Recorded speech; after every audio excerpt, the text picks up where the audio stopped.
You picked up a new case, Miss Simmons. Simmons Irvin, we're going to do probable cause. You have the right to remain silent. Anything you say can or will be used against you.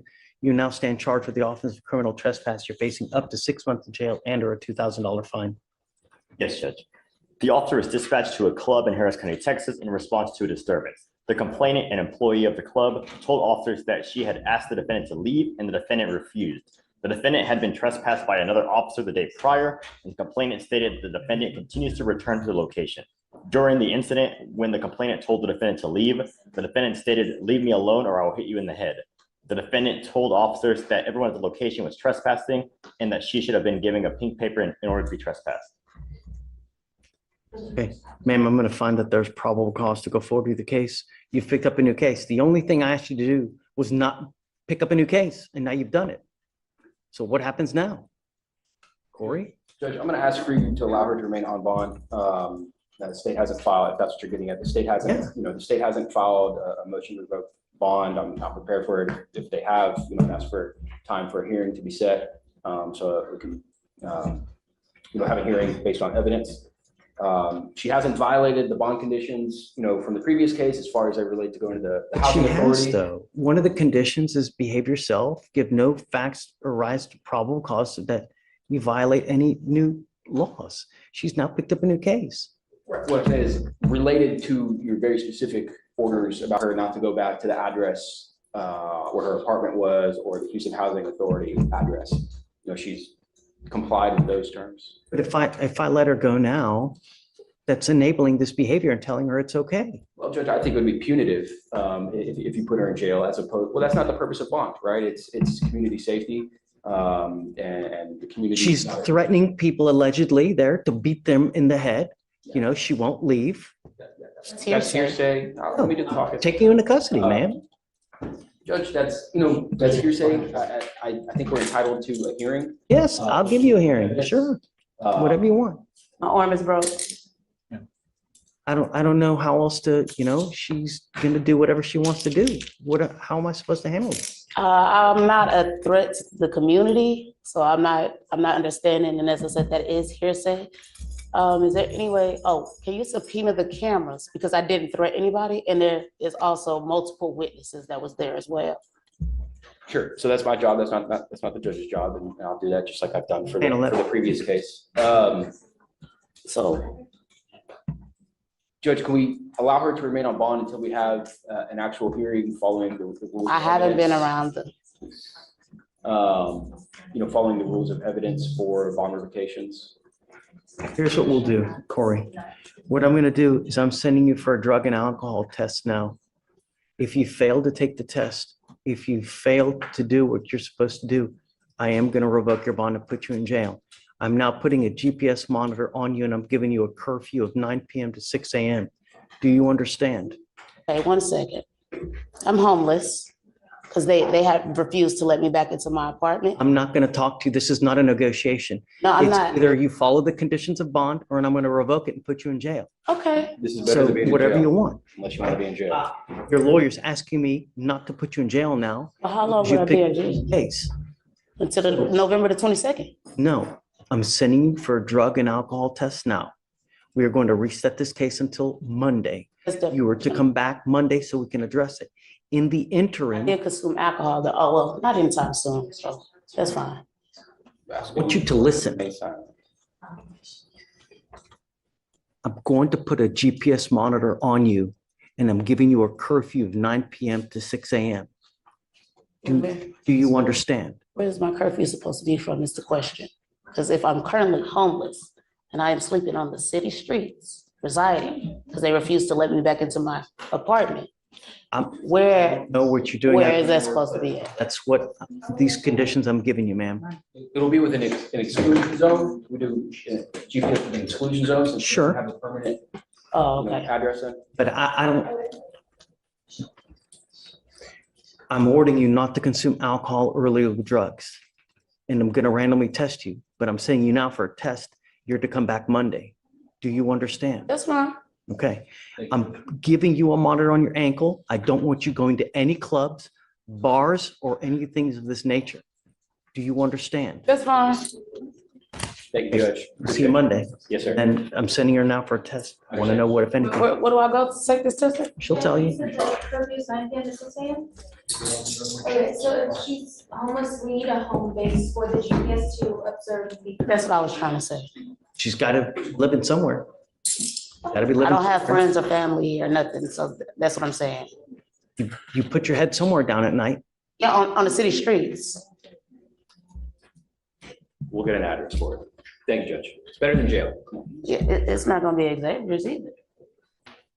Let me express my extreme disappointment with you. You've now picked up a new case. Is it on docket today or no? It is, Judge. We placed it on after we spoke. Thank you. Mr. Foster, you now stand charged with the offense of assault. You are facing up to a year in jail and or a $4,000 fine. You're going to do probable cause. You have the right to remain silent. Anything you say can or will be used against you. For some reason, I don't see it. 12, Your Honor, it's under Smith. Well, Judge. Tristan Smith, I'm sorry. I called you Foster, I meant Smith. The new ADI was a 2B, so this is a walkthrough on the new case, the new charge. The previous one, which is the AFM, he has 2 open misdemeanors right now. Right, so he initially had the open assault of a family member. Yes. Yeah. and As that's of on docket. December 19th, he's now picked up a new assault. Yes. All right, let's do probable cause On the assault. on the new one, please. Yes, Judge. On October 29th, 2024, an officer was assigned to investigate an assault that occurred on the 18th of October at a residence in Harris County, Texas. The officer reviewed video footage of the assault that showed the first complainant and the defendant engage each other in a physical fight until another female assisted the defendant by punching the complainant and grabbing the complainant by her hair. The female swung the first complainant to the ground by her hair, causing pieces of her hair to be ripped off while the defendant punched the first complainant multiple times in the face. As the first complainant was on the ground, the defendant stomped once on the back of the first complainant's head, and the officer observed the first complainant with injuries based on photos. The first complainant told officers that on the day of the offense, the defendant told her that he was going to assault her once she exited her vehicle, and a friend of hers that was inside the vehicle recorded the fight. The defendant and the first complainant used to be friends, and the defendant used to live with the first complainant at her residence until the defendant was kicked out. Judge, if I can, just utilizing the state's information that they provided, and I didn't hear the prosecutor read this part, but at some point, the officer interviewed the complaining witness in the new assault. Based on what she told him is that she had heard that Mr. Smith was going to attack her. And if you just read in the DIMS, she exited her vehicle to engage in a physical fight with Mr. Smith to defend herself from him. When I talked to Tristan about this last week, he told me all about it. He said, I remember this because it is a 2B. He hadn't heard nothing, any follow-up on it. This woman, this young lady got out of her car and attacked him as he was walking down the street. It says it right here. MB exited her vehicle to engage in a physical fight with Mr. Smith to defend herself from him. She's in a car where she could have easily seen him and kept driving. No, she got out of her car and attacked him exactly like he said. And while he was defending himself against her, another individual, another female came to assist him in this fight because he was attacked and blindsided. This is exactly what the complaining witness in this case told the police happened, except she said that, well, I heard that he was going to attack me, so I jumped out my car and attacked him first. That's not an assault. I don't know. All I know is that the facts are pretty egregious. And I mean, he could have taken off, didn't have to sit there and didn't have to engage. He could have, you're on bond for a criminal case. So stop. I'm not asking you to say anything.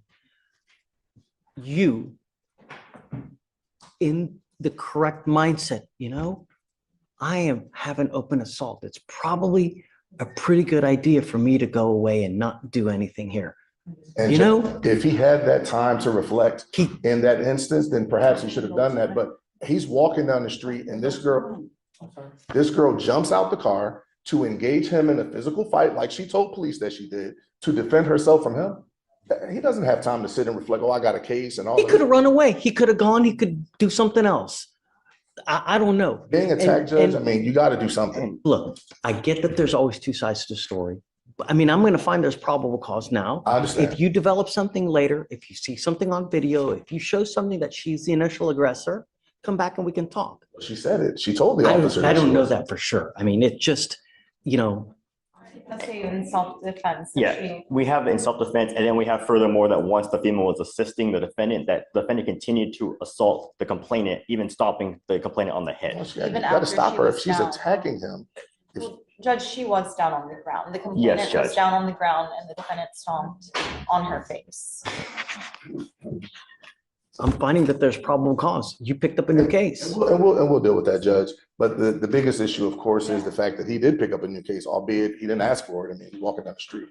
And his situation being one that's extraordinary, one that I haven't seen much this year, dealing with indigent defendants, being of his age, which is a high school student, as we've talked about before, pending graduation with an acceptance to a great school.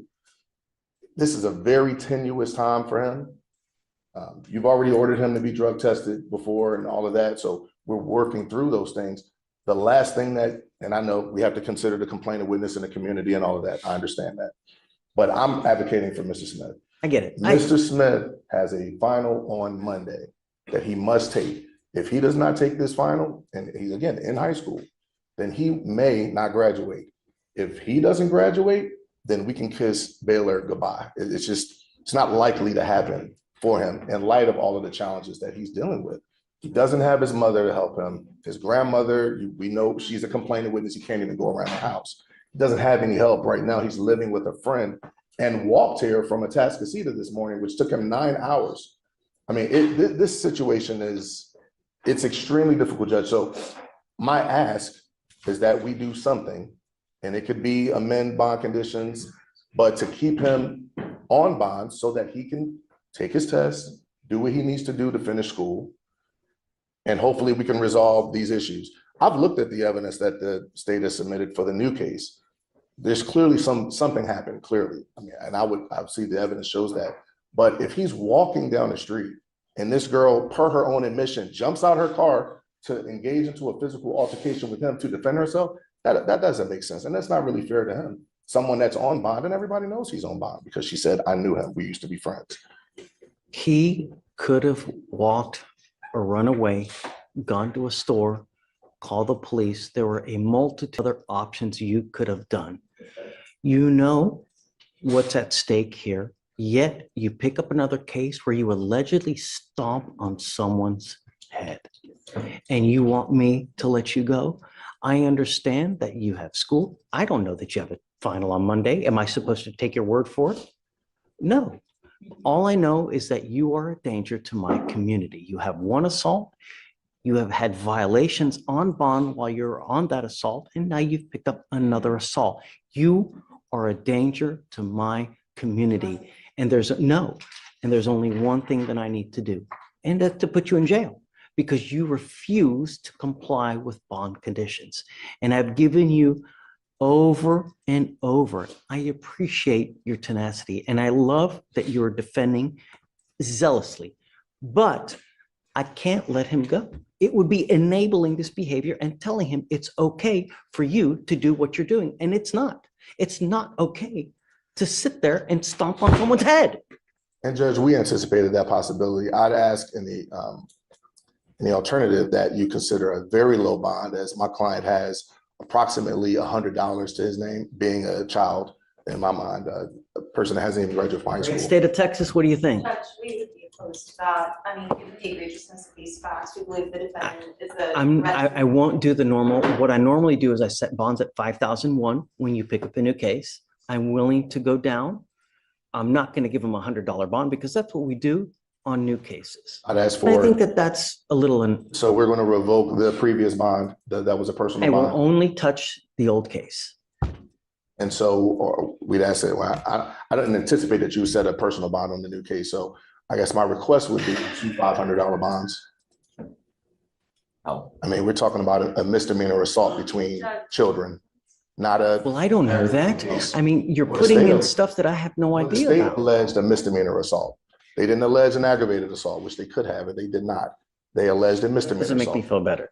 Well, I mean, the state says, alleges that there's all this injury. We can see what the injuries were. You see the plaintiff witness in the picture. She's smiling. Did you go as to she's the talking hospital? police.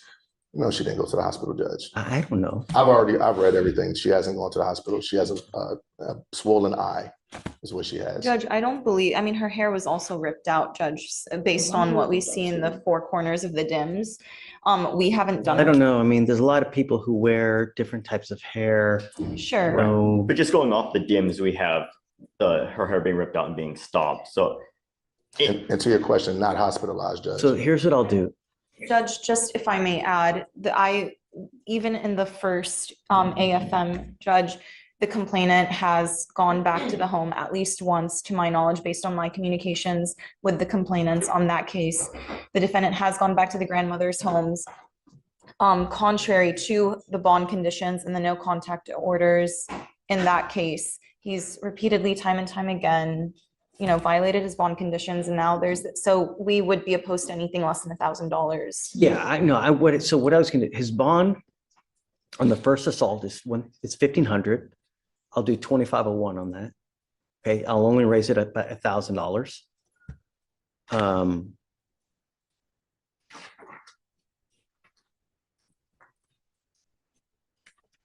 On the new case, what do you think? Should we give him a PR bond?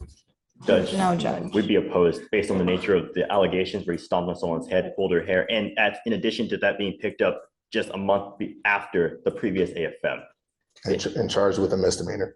I mean, if the state felt so vigorously about this case, then they would have filed it in district court. I mean, this is a misdemeanor assault between. I think there's no way this would have been gone upstairs, I agree. And which is why I think a personal bond could be adequate in light of the fact that he would be given a surety bond on his previous case. He doesn't have much of anything. If anything, that keeps him in jail until we get to trial, because that would be a case that we would set. All right, Mr. Brooker, I'll set the new one. I'll set it at $500. Thank you, Judge.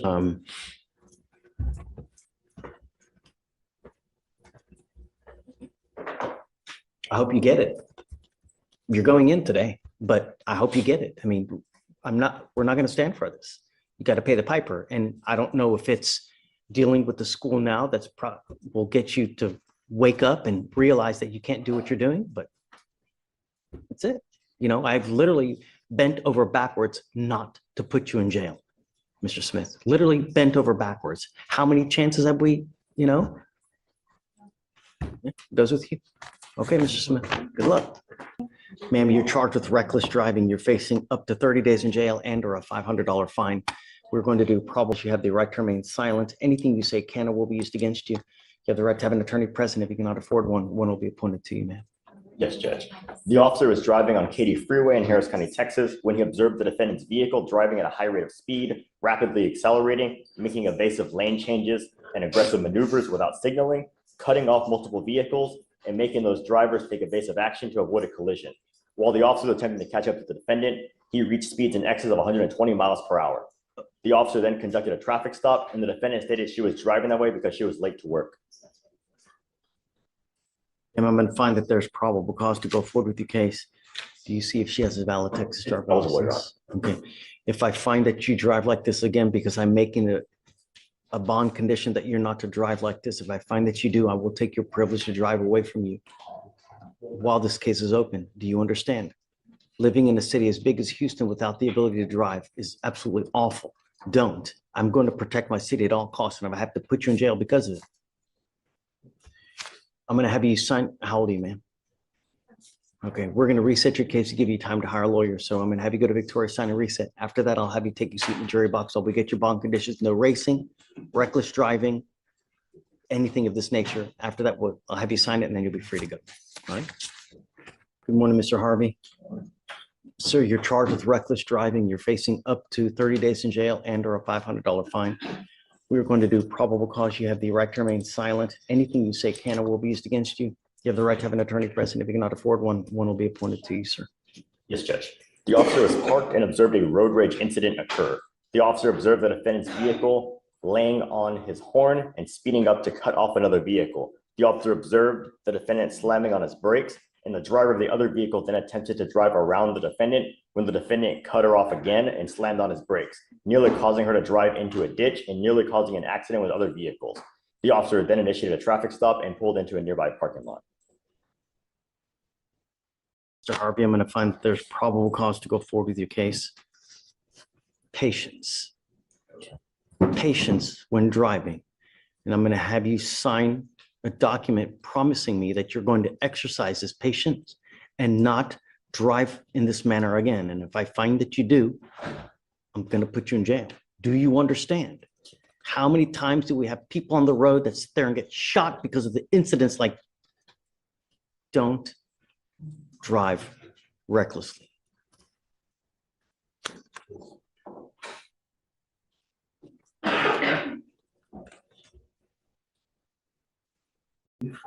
Those conditions like we did in the other case. Yes, Judge. Yes, Judge. Harvey, we were going to reset your case to give you time to hire a lawyer. So I'm going to have you go to Victoria, sign a reset. We'll then have you take a seat in the jury box. We'll get your bond conditions. We'll have you sign it, and then you'll be free to go. Wait, does he have a Texas? Can you run his license, please? Expired. I see eligible on RN. I can run it again. Please. If you do not have a Texas driver license, then do not drive. I will have you sign an affidavit today with me promising me you're not going to drive unless you have a valid Texas driver license and liability insurance. It is your responsibility to reach out to DPS to figure it out. Do you understand? Yes, Judge. I see eligible on our end. Okay, I'm going to have him sign it. And then if you do, if you have a license and liability insurance, you can drive. If you don't, then don't. If I catch you doing it, it's not going to go well for you. You understand? Okay. You were charged with driving while intoxicated, second offense. The reason that we are taking you into custody now is that it looks like you're on probation for a felony retaliation case, which is now set at no bond. So we're going to do probable cause here today. If there is enough, I'm sorry, I can't hear. you're on felony probation. Looks like a warrant has been issued in that case. Bond is set at 0. So we'll do probable cause here. If I find probable cause, well, either way, we're going to, provide your lawyer today. But for now, we'll do probable cause on your DWI second. You're facing up to a year in jail and or a $4,000 fine. Yes, Judge. The officer initiated a traffic stop in Harris County, Texas, after observing the defendant failed to yield to a right-of-way in an intersection and for driving with an expired registration. Upon contact, the officer observed a moderate odor of an alcoholic beverage and slurred speech. The defendant admitted drinking 2 beers and standard field sobrieties were conducted. HGN 6 out of 6, walk and turn 5 out of 8, and the defendant refused to do the one-leg stand. The DIC was read and breath was consented to. The results were 0.139 and 0.146. All right. Have you seen whether she has a valid Texas driver? It's not eligible, Your Honor. All right. Ms. Gutierrez, I'm going to find that there's probable cause to go forward with your case. I'm ordering you now as a condition of your bond not to drive. It is a condition of your bond, and you will be signing an affidavit with me today promising me you're not going to drive. I don't care what's going on in your life. If you drive, I can have a contempt hearing. You can be facing an additional 6 months in jail and a $500 fine every time you drive. Do you understand? Now, I don't know if 30 days. Discoveries incomplete. The agency didn't bring everything over, and we're past 240 days. We just need time to sort the missing pieces. Give us that window, and we'll know if this resolves or if we set it for trial. So if they catch you driving hard that doesn't have an interlock on it, you're going to be going right back to jail. You understand? Okay. No alcohol, no drugs, and I'm going to randomly test you as well. We will provide you a lawyer today so that you can talk with this person to figure out how we go forward with the case.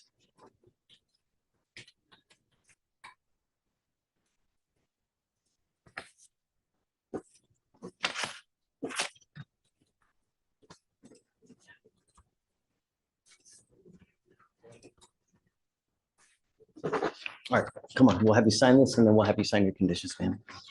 Mr. Martinez, you're charged with racing on a highway. You're facing up to a year in jail and or a $4,000 fine. We are going to do probable cause. You have the right to remain silent. Anything you say can or will be used against you. You have the right to have an attorney present. If you cannot afford one, one will be appointed to you, sir. Yes, Judge. On December 27, 2024, the officer was assigned to a traffic crimes task force and followed a group of 40 to 50 racers from 2400 block of Turning Basin to the 610 loop. The officer Say 40 to 50 racers? Yes, Judge. And the officer observed the defendant and co-defendant's motor vehicles in lane 1 and 2 slow down to approximately 30 miles per hour. And both vehicles took off side by side, trying to outpace each other at approximately 100 miles per hour. A traffic stop was conducted and the officer made contact with the driver, the defendant, and he was the sole occupant of the vehicle. Mr. Martinez, I'm going to find that there's probable cause to go forward with your case. Can you see if he has a valid? He's not eligible, Your Honor. You are not allowed to drive.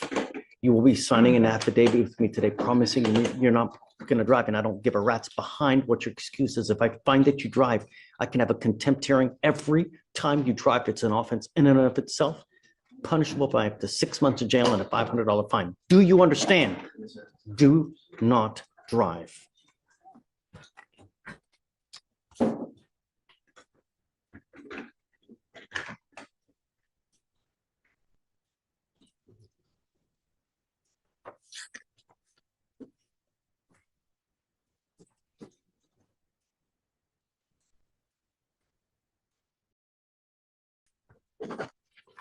Whenever you fill out the affidavit promising us you're not going to drive, we will get you to Victoria, sign a reset, and we're going to get you out of here. When you come back, please have a lawyer. Yeah, can you file no racing, reckless driving, and all that, please? Yes, Vic. Okay. So you're charged with failure to give information upon striking a highway fixture. You're facing up to 6 months in jail and or a $2,000 fine. We are going to do probable cause. You have the right to remain silent. Anything you say can or will be used against you. Okay. Yes, Judge. On December 28, 2024, the officer was dispatched to apartments in Harris County, Texas, in regard to a single vehicle accident that hit the mailbox of a residence. The officer observed the defendant's motor vehicle with heavy front end damage, but did not locate any driver or occupants inside the vehicle.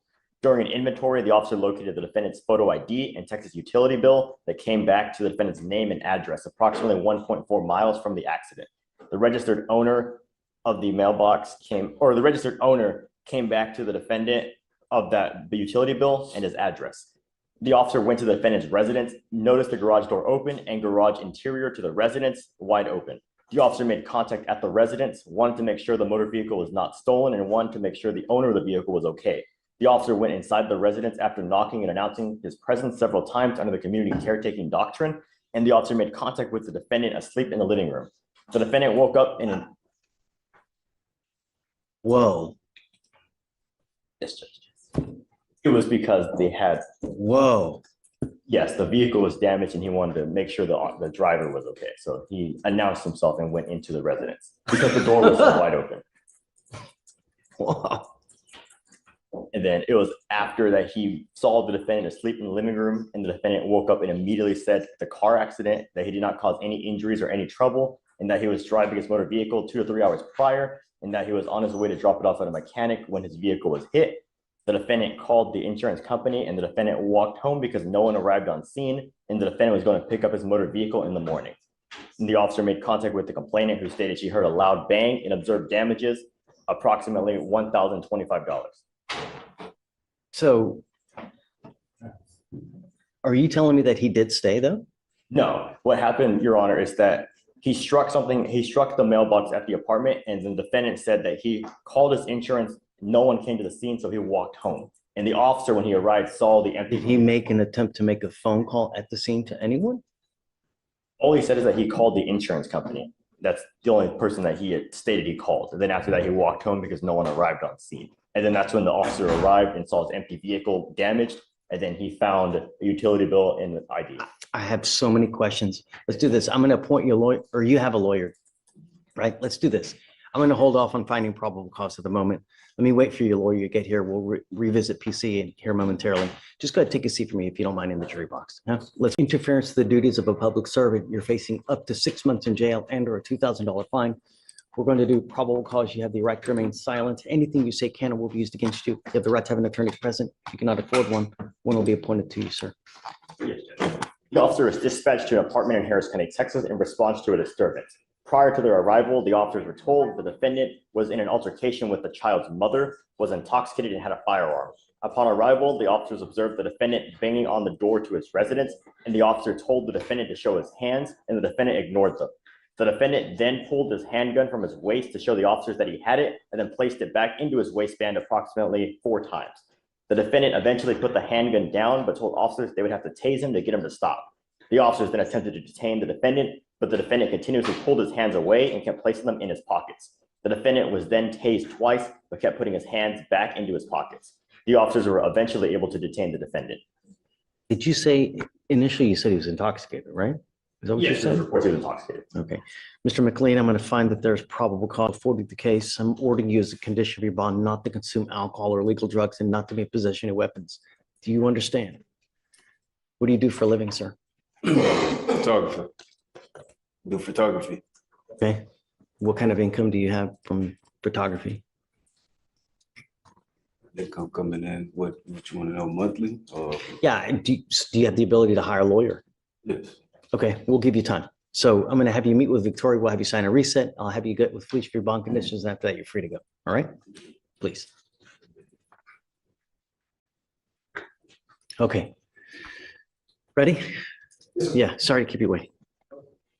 How are you? Do we have Zuberi, right? How are you? Good, good, man. We have a, We've been working hard.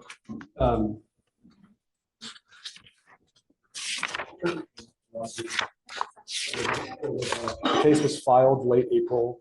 He had a retained lawyer in the beginning. He came to me middle of June. I subbed in late June. I had a couple settings.